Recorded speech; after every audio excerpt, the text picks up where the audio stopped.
Okay, I'm gonna probably get in trouble by Renee on this one because I don't have a collared shirt on and my microphone's not attached. But I'm gonna hold it just for the fun of it, and we'll see if we can get away with this. One of the things that I really wanted to accomplish with this podcast was to get people to read their Bible. We just covered the first 50 chapters of the Bible, the book of Genesis. I did, I don't know, 45 videos, however many it is. But there's so much more there than what I covered because these would be about an hour long if I covered every chapter in depth. And I don't really want to do that because I want you to do that. So, that being said, if you've finished our study, then that's great. We're going to start Exodus. So, today I'm going to kind of introduce the book and set it up, and then uh, our next video will be chapter 1. So, let's look at the book of Exodus. It's the second book of the Bible. It's pretty easy to find. You go 50 chapters, and then boom, there it is. Um, it's the second book of the Torah. The first 5 books of the Bible are what we refer to as the Torah. So, the Hebrew word for this book is shmot. Shmot. It means names. It comes from the first words of the Bible. I mean, of the book. These are the names of the sons of Israel. That's generally how they named them. We came up with different names, but that's how they did it. Exodus is the beginning of a nation of people that have been elected and separated out away from all other people on the planet. Uh, the covenant given on Mount Sinai, called the Ten Commandments, consisted of more than just 10 basic laws. I tell people the Ten Commandments are kind of like the preamble to the Declaration of Independence. Everything fits within the Ten Commandments, but there are a lot more laws and stuff like that, more than just 10. This is also one of the most controversial books because there are things in here that some of us have been taught just the opposite most of our life. And you're going to find out you've been either lied to or just taught wrong. Part of it is because some teachers and pastors don't know what it says because they've never studied it. They just base their view on it on what they either learned in seminary, which was probably a Baptist seminary, or they just skip it altogether. So, but we're going to dig into it. It is going to offend some of your traditions because some of the things that we have always done that we thought were good, that we did for the right reasons, we thought were actually against what God wanted. God told us specifically not to do some things that we do on a pretty regular basis, and we're okay with that. We shouldn't be, but we are. We get a conditional covenant, a covenant that is based on man and God, each doing its part. Remember, the covenant made with Abraham all depended on God. It didn't require us to really do anything. It was all in His hands. Now, even though you've probably been about 24 hours since you finished Genesis, this book actually doesn't start for about 350 years before or since the end of Genesis. That's where we're starting. It's about 350 years into the future. I know. It's going to be fun. Some of the Israelites may remember that God told Abraham that Egypt was their destiny.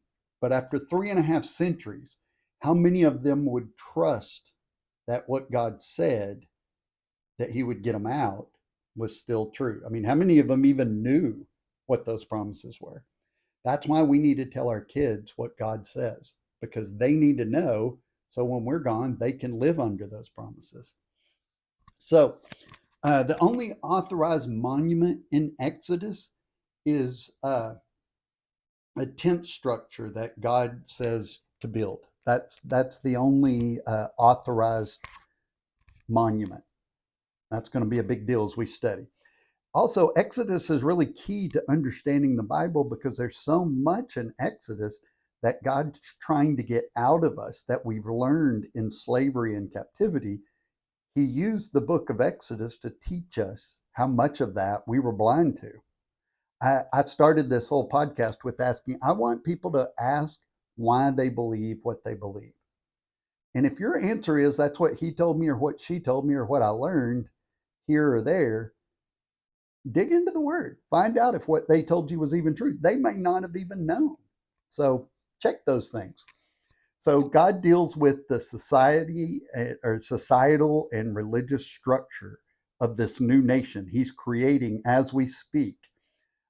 They were being divided and separated and molded into the nation to be built in God's image and service to Him. That was the whole point. So we get instructions for building a structure and setting up a priesthood so that God would tabernacle. You probably heard the word tabernacle, but it means to dwell among His chosen people. We call this the wilderness tabernacle. The meaning of the tabernacle and its services are very relevant in Revelation. Everybody wants to know about Revelation, but nobody wants to do the pre-work. It's like, yeah, let's take a class on physics before we learn algebra or calculus. It's a pretty bad idea.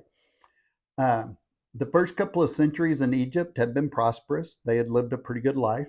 Many took up building trades, others became merchants, some were even cattle ranchers and farmers. Life was fairly good for the first couple of centuries. But a few decades before Joseph's arrival, Hyksos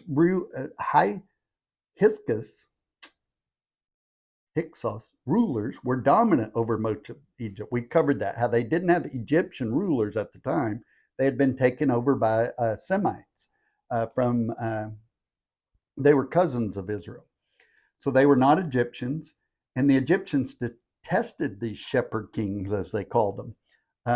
The Egyptian general gathered an army and defeated these rulers, and the Israelites would become the focus of the last 2 centuries of bitterness because they equated them as being the same. The Israelites would never have been there if these rulers hadn't allowed it and made it happen. So they blamed everybody associated with them. So the first job of the new king of Egypt was to gain control over the Israelites, and the solution was to make them forced laborers. You know, they did not build the pyramids. I think I've mentioned that a couple of times. That was all done way before they got there. And for the most part, at first, they weren't really slaves. They were just kind of the workforce. They were the ones that were doing all the work. It wasn't really like we picture of whips and chains and American slavery at first. Now it got there, but it was slow. And the reason I say that is because sometimes we think that would never happen to us. Well, it doesn't happen overnight. It's very, very subtle how we get off course. And that's pretty much what happened.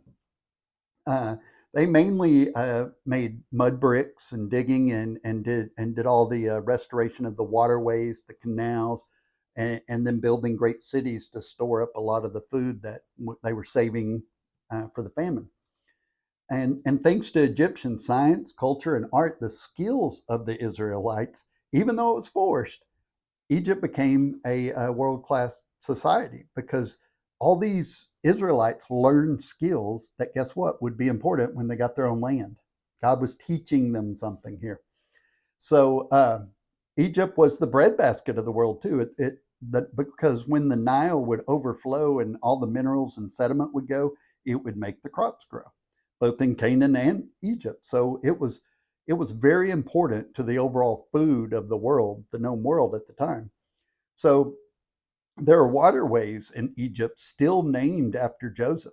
They're still there today and in use. So at the time of the Israelites, it was a land of beauty and art and plenty. They had everything. When we hear them longing for their life back in Egypt, it's the food and shelter and being part of this magnificent culture. When you think about the people that live here now, especially the people that are 3rd, 4th generation Americans, their parents escaped something to get here. Those people don't feel the same as their grandparents or great grandparents because they know where they came from. The people that are here now think it's always been like this. That was the Israelites. They had no reason to want something different. They thought they were in a pretty good place until it became a slave situation where they couldn't get out of it. And that's how we all fall, is we think we can handle it. We can get as close to the edge. We don't have to pay attention until it's too late. And that is almost never true. we do have to pay attention. So it's going to take a really long time to get the slave mentality out of their heads. They've lived this way for 400 years, 200 years, but for a really long time. And then for God to tell them, hey, now you got to go out into the wilderness and conquer people. And they're like, hey, we don't do things like that. That slave mentality was, we don't make decisions, we don't attack, we just follow orders. And so it's going to take a while to get all that slave mentality out of them. But guess what? God of the universe is going to do it. And it's going to be amazing. It's going to be a great story. And all I ask is, if you hear me say something that you absolutely know goes against your pastor or your church, let me know. Talk to me about it. Don't just run off and hate on the Bible or hate on me.